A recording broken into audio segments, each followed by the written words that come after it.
Today, we're going to be taking a look at the NBA all-defensive teams that did get released. I've not really looked at these in depth, so I couldn't even tell you, obviously it's on the screen, but first team, second team, or how the votes went. So, intrigued to see, who got voted first team, who got voted second team, who got snubbed.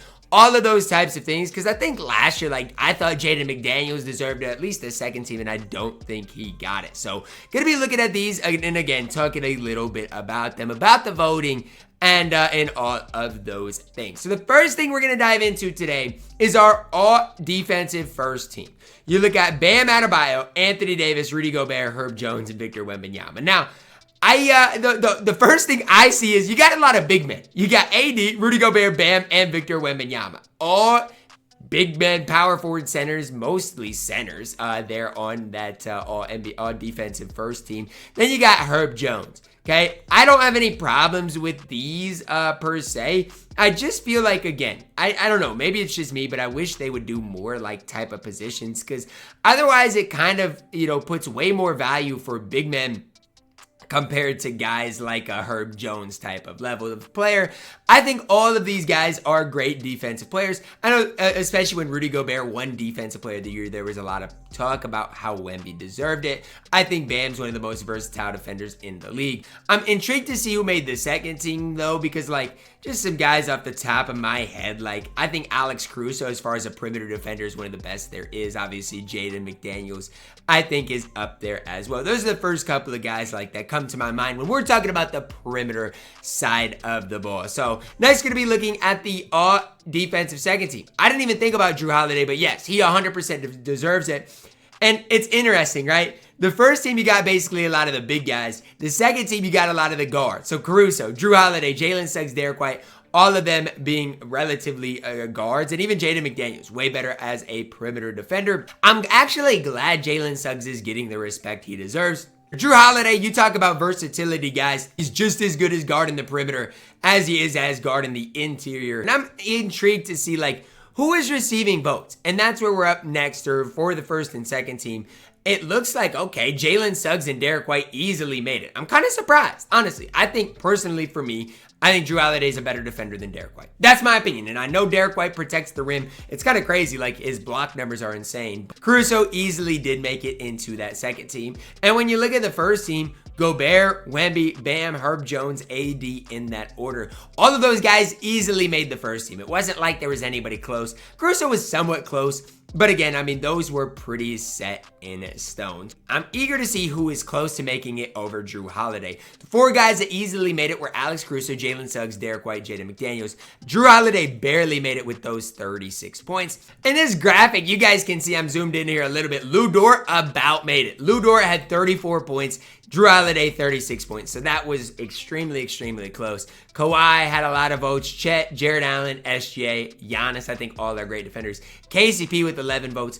Brook Lopez with 8. Let's look at some guys like Domantas Sabonis. Are we good? Are we good? Somebody had the audacity to put Domantas Sabonis as a first place vote to make the All-NBA first team. Are we good? Do we need some help? I just don't understand that one at all. Bobby Portis making an all-defensive team. Again, I don't understand at all. Kevin Durant, I don't understand at all. I'll be the one to say it. Whoever voted for those guys need their votes removed. If you think Kevin Durant needed to make an all-NBA or all-defensive team over a guy like Jaden McDaniels or Jrue Holiday, genuinely, you need to figure yourself out, because that is horrible. And if you have Domantas Sabonis over a guy like Bam Adebayo, AD, Rudy, or Victor Wembanyama, again, you need help. That makes absolutely no sense. I expected fully Lu Dort to make an all-defensive team, because I'm obviously a Timberwolves fan and I watched the Thunder elsewhere, but when Lu Dort is on Anthony Edwards, I think he gives as much trouble as anybody else being that primary on-ball defender. So, am I really surprised at any of these? No. I will say, when I'm looking at this voting, I'm surprised that these teams were as set in stone as they were. I'm surprised Lu Dort didn't get a few more votes, in that, most people did have those four in that second team solidified in there. So again, there wasn't a lot of question marks within this. I'm intrigued, right? So I think there's 100 votes. Who did not have Rudy Gobert in their first team or second team. Because he got 99, I think, out of 100 first place votes. And then the other guy didn't even have him in the second place. Is Draymond Green a hidden voter? What is going on here? It makes absolutely no sense to me. I swear, guys, again, you got all these guys that are basically combined receiving over 90 combined first and second place votes. Even Caruso is pretty good, pretty up there as well. So, yeah, I mean, honestly, I don't really have any problems with this. Even for me, like, a lot of people are going to be like, Ant's such a good defender. Ant's not nearly as good in the regular season as he has been in the postseason.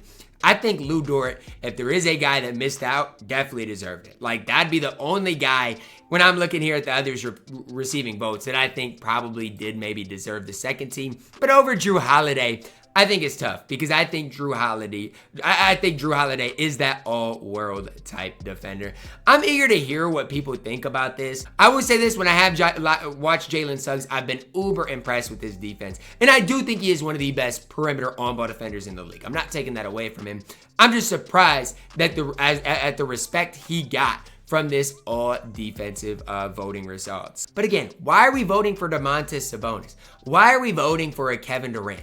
Those things make no sense to me at all. At all. Those guys are not great defenders. Even Bobby Portis, like, what are we doing?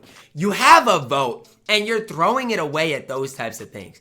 Genuinely, what are we doing? If you think Domantas Sabonis is a good defender, you need help. Genuinely, I'm not being mean. Guess the same person that voted Domantas Sabonis for the first team is the same person that left Rudy Gobert off. If I had to pick, that would be my guess. So, just interesting with some of these voting results. It's just like, if you have a vote, I think you should at least be somewhat informed. So, nice. Two of my Timberwolves did make it, especially for the first team. I am pretty impressed. And again, if it was like position-wise, like you'd have some of these guys swap, like Bam or you know, Anthony Davis probably would move down to that second team, and then you'd move Caruso into that first team. Then you probably move Bam to that second team, and then move a guy like Jalen Suggs to that first team as well, if it was position-based, which I think would make it maybe look a little better. I'm eager to hear your guys' thoughts on these all defensive teams and this voting down below in the comments, guys. Drop a like on the video, subscribe if you're new, and as always, man, I love you guys. Have a blessed day.